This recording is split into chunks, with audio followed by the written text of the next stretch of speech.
அனைவருக்கும் வணக்கம். நான் உங்கள் 5ஆம் தலைமுறை ஜோதிடர் ராம்குமார் ராஜேந்திரன். நம்ம இன்னைக்கு பார்க்க போகிற தலைப்பு, சிம்ம ராசி அன்பர்களுக்கு இதுவரைக்கும் உங்களுடைய ராசிக்கு 11ஆம் வீடான மிதுன ராசியில் இருந்து வந்த குரு பகவான் உங்களுடைய ராசிக்கு 12ஆம் வீடான கடக ராசிக்கு உச்சம் பயிற்சியாக போகிறாருங்க.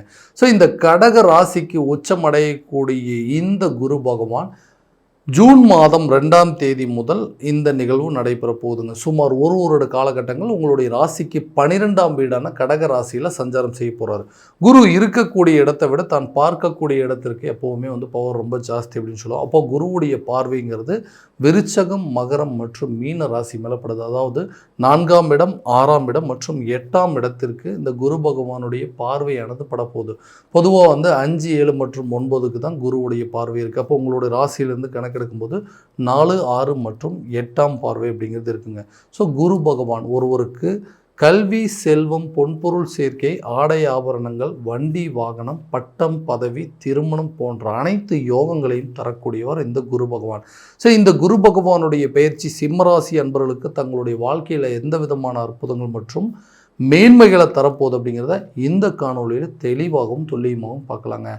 நம்ம சேனலை ஃபஸ்ட் டைம் பார்க்குறோன்னா இருந்தால் சப்ஸ்கிரைப் பண்ணிக்கோங்க. பெல் பட்டனை கிளிக் பண்ணி ஆல் அப்படிங்கிற ஆப்ஷன் கொடுத்துக்கோங்க. சிம்மராசி அன்பர்கள் சூரிய பகவானை அதிபதியாக கொண்டவர்கள். எந்த ஒரு விஷயத்தையுமே தைரியத்தோடு செய்து முடிக்கக்கூடிய நபர்கள்.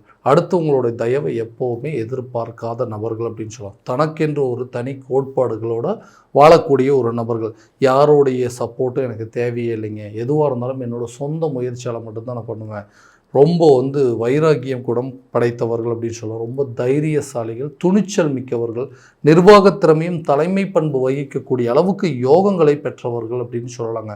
அடுத்தவங்களுக்கு உதவி பண்ணி தான் பழக்கமே தவிர அடுத்தவங்கள்ட்ட உதவி கேட்டு எந்த ஒரு பழக்கமும் கிடையாது. எந்த விஷயமா இருந்தாலும் நானே துணிச்சலோடு பார்த்தப்போ அந்த துணிச்சல் தைரியமெல்லாம் ரொம்ப ஜாஸ்தியாக இருக்குது. எல்லாத்தையுமே பார்த்து செய்வாங்க. அடுத்தவங்களுக்கு உதவி செய்கிறதா இருந்தாலும் சரி, ஒரு காரியத்தில் இறங்கி செய்கிறதா இருந்தாலும் சரி, எல்லாத்தையுமே ரொம்ப பர்ஃபெக்டாக செய்யக்கூடிய நபர்கள். எல்லாமே பார்த்து தான் பண்ணிட்டு தானே. ஏன் எனக்கு மட்டும் இப்படி நடந்துட்டுருக்கு, எனக்கு என்ன சூழ்நிலைகள், ஏன்னா எடுத்த விஷயங்கள் எல்லாமே எனக்கு தடுமாற்றங்களாகவே இருக்குது. ஏதோ ஒரு சூழ்நிலையால் நான் செய்யக்கூடிய காரியங்கள்லாம் எனக்கு தடைப்பட்டுட்டே இருக்குங்க. என்னால் எதுவும் பண்ணவே முடியாத சூழ்நிலை. ஏன்னா என்ன ஜென்மத்தில் கேது இருக்கிறதுனால இந்த மாதிரி சில பாதிப்புகள் வருதா, இல்லை இருக்கக்கூடிய சூழ்நிலையில் ஏதாவது ஒரு விதத்தில் நான் செய்யக்கூடிய முயற்சிகள், எடுத்து வைக்கக்கூடிய ஒவ்வொரு அடியும் எனக்கு மறைமுகமான சில இழப்புகள் அப்படிங்கிறது வந்துகிட்டே இருக்குது, லாஸ் வந்துகிட்டே இருக்குங்க. என்னால் சரியாக செயல்பட முடியலன்னு சொல்கிறவங்களுக்கு இந்த குரு பகவானுடைய பேச்சு, இந்த 12ஆம் இடமில் சொல்லக்கூடிய இந்த மறைவு ஸ்தானம் அப்படின்னு சொல்லுவாங்க. இருந்தாலுமே இது ஒரு விரைய மோட்ச ஸ்தானம். எந்த விஷயத்தையுமே, அதாவது நம்ம செய்யக்கூடிய காரியங்களில் நமக்கு மறைமுகமான சில லாபங்களை உருவாக்கக்கூடிய ஒரு தருணம் அப்படின்னே சொல்லாங்க. 4ஆம் இடம் என்று சொல்லக்கூடிய சுகஸ்தானத்தில் இந்த குருவுடைய பார்வை. இப்போ சுகஸ்தானம் அப்படின்னு என்னங்க, நமக்கு ஒரு இடம் வாங்கணுங்க, சொந்தமாக ஒரு வீடு கட்டணும், வண்டி வாகனம் வாங்கணும், நமக்கென்று ஒரு நிலம் வாங்கணும் அப்படின்னு சொல்லி எடுக்கக்கூடிய முயற்சிகள் நிறைய தடைகளை கொடுத்துட்ருக்கோம். அப்போ இது மூலமாக இன்றைக்கி உங்களுக்கு ஒரு லாபம் அப்படிங்கிறது ஏற்படுங்க. சொந்தமாக உங்களுக்குன்னு ஒரு இடம் வாங்கலாங்க. அந்த சொந்தமாக வாங்கின இடம், அந்த இடத்துல ஒரு வீடு கட்டலாம். இல்லை உங்களுக்கு வர வேண்டிய சொத்து பத்துக்கள் உங்கள் கைக்கு கிடைக்குங்க. ஏன்னா ரொம்ப நாளாக வர வேண்டியதே உங்களுக்கு தெரியாமல் இருந்திருக்கும். இந்த சொத்து நமக்கெல்லாம் வருமா, நமக்கு வர வேண்டியதா, இதெல்லாம் எப்போ வருது, என்னைக்கு வருதுன்னு தெரியலேன்னு சொல்லிட்டு நிறைய சொத்துக்களை கூட அப்படியே விட்டு வச்சுருந்துருப்பீங்க. சரி, இந்த கோர்ட்டு கேஸ் எல்லாம் முடிட்டுங்க, இல்லை நமக்கு வர வேண்டியது அவங்கள பார்த்து பிரித்து தட்டுன்னு நினச்சிருப்போம். அந்த மாதிரி சூழல்கள்லாம் இந்த நேரத்தில் நமக்கு சாதகமாக கிடைக்கும். அப்போ பழைய சொத்துக்கள் உங்கள் கைக்கு சேருங்க. அந்த சொத்துக்கள் மூலமாக உங்களுக்கு நிறைய லாபத்தை உண்டாக்கக்கூடிய ஒரு தருணமாக இருக்க போது. சொந்தமாக இடம் வாங்குவீங்க, அந்த இடத்துல வீடு கட்டுவீங்க, வீட்டுக்கு தேவையான பொருட்களை வாங்குவீங்க, நிலம் வாங்கக்கூடிய யோகம், கட்டிடம் கட்டுவதற்கான யோகங்கள்லாம் இந்த காலகட்டங்களில் கண்டிப்பாக நடக்குங்க. அதே நேரத்தில் ஒரு தொழில் செய்யணும் அப்படின்னு சொல்லி எடுக்கிற முயற்சி, ஏன்னா தொழிலில் நீங்கள் தான் கேங்க அப்படிங்கிறது மற்றவங்களாம் சொல்லியிருப்பாங்க. அப்போது அவர் மாதிரி யாராலையும் பண்ண முடியாது, எந்த வேலையை கொடுத்தாலும் பர்ஃபெக்டாக செய்கிறார், அவர் என்ன பிஸ்னஸ் பண்ணாலும் நல்லபடியாக பண்ணுறாரு, அவரால் மட்டும்தான் அது முடியும் அப்படின்னு சொன்னவங்க இப்போ இன்றைக்கி அவராலேயே முடியலப்பா, பாவம், என்ன கஷ்டமோ தெரியல, எல்லாம் நேரங்காலங்கள் தான். ஏன்னா ஒரு காலத்தில் நல்லா பண்ணிட்டு இருந்தார், இவரை பார்த்து மற்றவங்க பொறாமப்பட்டு இருந்தாங்க, இன்றைக்கி அவரை பார்த்து பரிதாபப்படக்கூடிய நிலைக்கு வந்துட்டாருங்க. ஸோ அப்போ அவருடைய பிஸ்னஸை மறுபடியும் வந்து நடத்த முடியாத அளவுக்கு சூழ்நிலையில் இருக்கார். எல்லாமே வந்து இழந்துட்டாருங்க, எல்லாமே வந்து லாஸ் ஆயிடுச்சு அப்படின்னு சொன்னவங்க கூட இன்றைக்கி உங்களை பார்த்து மறுபடியும் அந்த பிஸ்னஸை ரீஸ்டார்ட் பண்ணி அதில் வந்து உங்களுடைய பழைய நிலைக்கு திரும்பக்கூடிய ஒரு தருணமாக இருக்க போதுங்க. இப்போ புதிய தொழிலை தொடங்குவதற்கான யோகம், பழைய தொழிலில் இருக்கக்கூடிய நஷ்டங்களையும் இழப்புகளையும் சரி செஞ்சு அதை மறுபடியும் லாபகரமான சூழ்நிலைக்கு கொண்டு வரதுக்கான வாய்ப்புகள் அப்படிங்கிறதுக்கும், இந்த தொழில் ரீதியாக நீங்கள் வெளியூர் சம்மந்தப்பட்ட பயணங்களோ வெளிநாடு சம்மந்தப்பட்ட சில பயணங்கள் அப்படிங்கிறதெல்லாம் இந்த காலகட்டங்களில் மேற்கொள்வீங்க. தொழில் ரீதியாக பல கான்ட்ராக்ட்ஸ் அப்படிங்கிறது வெளிநாட்டில் இருந்தும் சரிங்க, வெளியூரில் இருந்தும் சரி, பல ஒப்பந்தங்கள் அப்படிங்கிறது உங்களை தேடி வரக்கூடிய ஒரு தருணமாக இருக்க போகுது. ஸோ வேலை விஷயமா அந்த தொழில் ரீதியாக நீங்கள் நிறைய ட்ராவலிங் பண்ணுறதுக்கான வாய்ப்புகள் இந்த காலகட்டங்களில் உருவாகுங்க. வேலையில் இருக்கக்கூடிய நபர்களுக்கு இருக்கிற வேலையை வந்து எல்லா விதமான ப்ரெஷரும் நம்மக்கிட்ட மட்டும்தான் கொடுக்குறாங்க. ஏன்னா இவர்கிட்ட கொடுத்தா போதுங்க, எப்படியேற்பட்ட வேலையாக இருந்தாலும் பர்ஃபெக்டாக செஞ்சு முடிப்பார். ஏன்னா ரொம்ப திறமைசாலிங்க, எந்த வேலையை கொடுத்தாலும் பொறுப்பாக செய்வார்னு சொல்லி வேலையை மட்டுமே நமக்கு கொடுத்துட்ருக்குறாங்கன்னா அந்த வேலைக்கு உண்டான சில ஒரு பதவி உயர்வோ அல்லது பொறுப்புக்களோ ஒரு சேலரி இன்க்ரிமெண்ட் அப்படிங்கிறதெல்லாம் எதுவுமே இல்லை. சும்மா நம்மளை வேலை மட்டுமே வாங்கிட்டு இருக்கிறாங்க. ஏன்னா நம்மக்கிட்ட கொடுத்து அந்த வேலையை பர்ஃபெக்டாக செய்வோங்கிறது எல்லாத்துக்குமே தெரியும். ஆனால் அந்த வேலையில் வந்து ஒரு இம்ப்ரூவ்மெண்ட் இல்லை. இந்த வேலையை விட்டுட்டு அது வேறு வேலைக்கு போகலாம் அப்படின்னா கூட அடுத்த வேலையை ட்ரை பண்ணுறதுனால இருக்கிற வேலையும் போயிருமோ, கடைசியில் வேலை இல்லாமல் போயிருமோ அப்படிங்கிற அளவுக்கு பயம் வந்துருச்சு.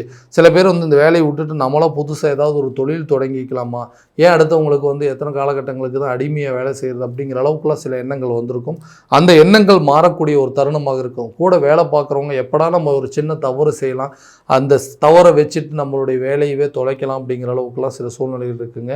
நம்மளுடைய உயர் அதிகாரிகள் கூட நமக்கு வந்து தேவையில்லாத விதத்தில் ப்ரெஷர் கொடுக்குற மாதிரியும், தேவையில்லாத டிபார்ட்மெண்ட்டில் வந்து ஒர்க் பண்ணக்கூடிய அளவுக்கு சில ப்ரெஷர் எல்லாம் கொடுத்துட்ருக்காங்க. இந்த மாதிரி விஷயங்கள்லாம் உங்களை விட்டு விலக போதுங்க. வேலையில் இருக்கக்கூடிய நபர்களுக்கு புதிய வேலை வாய்ப்பு அப்படிங்கிறது தேடி வரும். அதே நேரத்தில் வேலையில் இருக்கக்கூடிய நபர்களுக்கு பதவி உயர்வோ அல்லது சம்பள உயர்வோ உங்களை தேடி வரக்கூடிய ஒரு தருணமாக இருக்க போகுது. ஏன்னா உங்களுடைய ஹார்ட் ஒர்க் பார்த்துருப்பாங்க, ரொம்ப நாளாக வந்து நீங்கள் எல்லா வேலையும் பர்ஃபெக்டாக செஞ்சுருப்பீங்க. அந்த கிரெடிட்லாம் வேற ஒருத்தருக்கு போயிட்டு இருக்கு. அப்போ உண்மையான அந்த வேலையை செஞ்சவங்க யார் அப்படிங்கிறது கூடிய சீக்கிரத்தில் தெரிஞ்சு அதற்குண்டான சில மதிப்பு மரியாதை உங்களுக்கு கிடைக்கக்கூடிய ஒரு காலகட்டமாக மாறப்போகுதுங்க.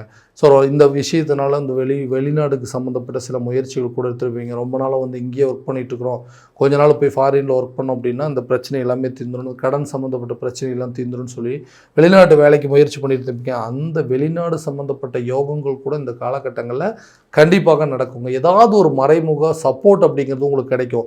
ஸோ ஃபாரினில் இருக்கவங்களுக்கு கூட இந்தியா வரதுக்கான வாய்ப்புகள், அங்கேருந்து வேற ஒரு கண்ட்ரிக்கு போய் ஒர்க் பண்ணுறதுக்கான திடீர் ஒரு சில ஆப்பர்ச்சுனிட்டி வருங்க. வேலை விஷயமா உங்களை வந்து வேறு ஒரு கண்ட்ரிக்கு நாங்கள் ட்ரான்ஸ்ஃபர் பண்ணுறோங்க, வேறு ஒரு ஊருக்கு ட்ரான்ஸ்ஃபர் பண்ணுறோங்க, அங்கே உங்களுக்கு ரெஸ்பான்சிபிலிட்டிஸ் ஜாஸ்தியாக இருக்குன்னு சொல்லி ஒரு இடத்துலேருந்து இன்னொரு இடத்துக்கு மாற்றம் செய்வதற்கான யோகங்கள் எல்லாமே வேலை விஷயமா வரப்போகுதுங்க. ஒரு வேலையிலேருந்து இன்னொரு வேலைக்கு ட்ரை பண்ணுறவங்களுக்கு கூட இது ஒரு நல்ல ஆப்பர்ச்சுனிட்டி அப்படின்னு சொல்லுவாங்க. நீண்ட நாட்களாக திருமணம் ஆகாத நபர்களுக்கு திருமணம் சம்மந்தப்பட்ட யோகங்கள் அப்படிங்கிறது இருக்குங்க. ஏன்னா பையன் ரொம்ப பொறுப்பானவங்க, பொண்ணு ரொம்ப பொறுப்பானவங்க, குடும்பத்துக்காக ரொம்ப கஷ்டப்பட்டு உழைக்கிறவங்க, எல்லாத்தையும் உருவாக்கிட்டாங்க. வீடு, நிலம், தோட்டம் எல்லாமே இருக்குங்க. ஆனால் பையனுக்கு வந்து ஒரு நல்ல வரன் அமையலையே, பொண்ணுக்கு ஒரு நல்ல வரன் அமையலையேன்னு சொல்லி எல்லாருமே நம்மளை பார்த்து வருத்தப்படக்கூடிய அளவுக்கு சூழ்நிலைகள். தன்னோட வயசு குறைவாக இருக்கிறவங்களுக்கெல்லாம் திருமணம் நடந்து அவங்களுக்குன்னு குழந்தை குட்டிகளோடு இருக்காங்க. அவங்களோட வயசு ஜாஸ்தி, எல்லா விதத்துலையும் நம்ம எல்லாம் வசதியாக தான் இருக்கிறோம், ஆனால் நமக்கு எதுவுமே நடக்கலையேன்னு சொல்லி வருத்தப்படுறவங்களுக்கு கூடிய சீக்கிரத்தில் திருமணம் சம்மந்தப்பட்ட யோகங்கள், ஒரு நல்ல தகவல்கள் வந்து சேருங்க. குழந்தை பாக்கியம் இல்லாத தம்பதியினருக்கு குழந்தை பாக்கியம் அப்படிங்கிறது ஏற்படும். ஒரு குழந்தை தான் இருக்குது, ரெண்டாவது குழந்தைக்கு உண்டான முயற்சிகள் இந்த காலகட்டங்களில் நடக்கும் அப்படின்னு கட்டாயமாக சொல்கிறேங்க. குழந்தை சம்மந்தப்பட்ட அனுகூலங்கள் அப்படிங்கிறது ஒரு நல்ல தகவல்கள் கூடிய சீக்கிரத்தில் வந்து சேரப்போகுதுங்க. கணவன் மனைவிக்கிடையே இருக்கக்கூடிய பிரச்சனைகள் அப்படிங்கிறது தீருங்க. காதலர்கள் மத்தியில் இருக்கக்கூடிய சில மன சங்கடங்கள் அப்படிங்கிறது அகண்டு காதல் சம்மந்தப்பட்ட விவகாரத்தை திருமண லெவலுக்கு கண்டிப்பாக கொண்டு போவீங்க. ரொம்ப நாளாக அந்த கணவன் மனைவிக்கிடையே பிரச்சனைகள் அப்படிங்கிறது இருக்கும். காரணமே இல்லாத விஷயத்துக்கெல்லாம் கோவப்படுறாருங்க. அவருடைய ராசி எப்படி, அவர் என்னங்க பண்ணுவார், சிம்ம ராசிக்காரனாவே தேவையில்லாத சந்தேகப்படுறாரு, தேவையில்லாமல் கோவப்படுறாரு, தேவையில்லாத நம்மளை வந்துட்டு இடையூறுகள் கொடுக்குறாரு அப்படின்னு சொல்லியிருப்பாங்க. ஏன்னா காரணம் இல்லாமல் சண்டை போடுறதுக்கெல்லாம் ஒன்றுமே இல்லைங்க. ஏதோ ஒரு விஷயத்தை தேவையில்லாத நபர்களுடைய தலையீடுகள்னால தான், மூன்றாம் நபர்களுடைய குறுக்கீடுகள் மூலமாக தான் இன்றைக்கி நல்ல இந்த குடும்பத்தில் சில குழப்பங்கள் அப்படிங்கிறது வந்துருச்சு. அந்த குழப்பத்தினால தான் கணவன் மனைவிக்கிடையே பிரச்சனைகள் வந்து இன்றைக்கி பிரிந்து வாழக்கூடிய அளவுக்கு சூழ்நிலை, நிறைய பேர் வந்து டிவோர்ஸ் பண்ணுற அளவுக்கு சில பிரச்சனைகள் வந்திருக்கும். தன்னை தேடி வந்த உறவுகள் கூட தனக்கே சொல்லாமல் இன்றைக்கி விலகி போகிற அளவுக்கு சில சுச்சுவேஷன் வந்திருக்கும். அந்த நிலைகள், இந்த எதிர்ப்புகள், பகைகள், பிரச்சனைகள்லாம் தீருங்க. கணவன் மனைவிக்கிடையே நல்ல ஒரு ஒற்றுமை ஏற்படுங்க. நல்ல ஒரு அண்டர்ஸ்டாண்டிங், 2 பேரும் ஒருத்தருக்கு ஒருத்தர் விட்டு கொடுத்து போகக்கூடிய அளவுக்கு சூழ்நிலைகள் இருக்கும். தேவையில்லாத நபர்களுடைய தலையீடுகள் உங்களை விட்டு முழுமையாக விலகப் போகுது. உங்களை வேண்டான்னு சொல்லி விட்டு போனவங்களோ, உங்களை வேண்டான்னு சொல்லி விலகி சென்றவங்க கூட உங்களை திரும்ப தேடி வந்து உங்கள் கூட சேரக்கூடிய ஒரு தருணமாக இருக்க போதுங்க. அதே நேரத்தில் இந்த ரிலேஷன்ஷிப் அப்படிங்கிற ஒரு விஷயத்தில் தேவையில்லாமல் என்ட்ரி ஆகி இன்றைக்கி இவ்வளோ பெரிய குழப்பத்துக்கு ஆளாயிட்டோம், இதை மறுபடியும் கண்டினியூ பண்ணலாமா வேண்டாமா, அல்லது செகண்டாக வந்து இதையே வந்து ஒரு மேரேஜாக நம்ம கொண்டு போகலாமா அப்படின்னு எதிர்பார்க்குறவங்களுக்கு உங்களுக்கே கூடிய சீக்கிரத்தில் ஒரு நல்ல அமைப்பு அப்படிங்கிறது வருங்க.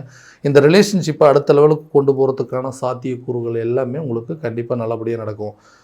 வீடு கட்டக்கூடிய யோகமோ, ஒரு இடம் வாங்கக்கூடிய யோகமோ, நிலம் சம்மந்தப்பட்ட யோகமோ, கட்டிடம் சம்மந்தப்பட்டது, வண்டி வாகனம் சார்ந்தது, அதாவது மண்மனை பொன்பொருள் சேர்க்கை, இது எல்லாமே கண்டிப்பாக இந்த காலகட்டங்களில் உருவாகும்.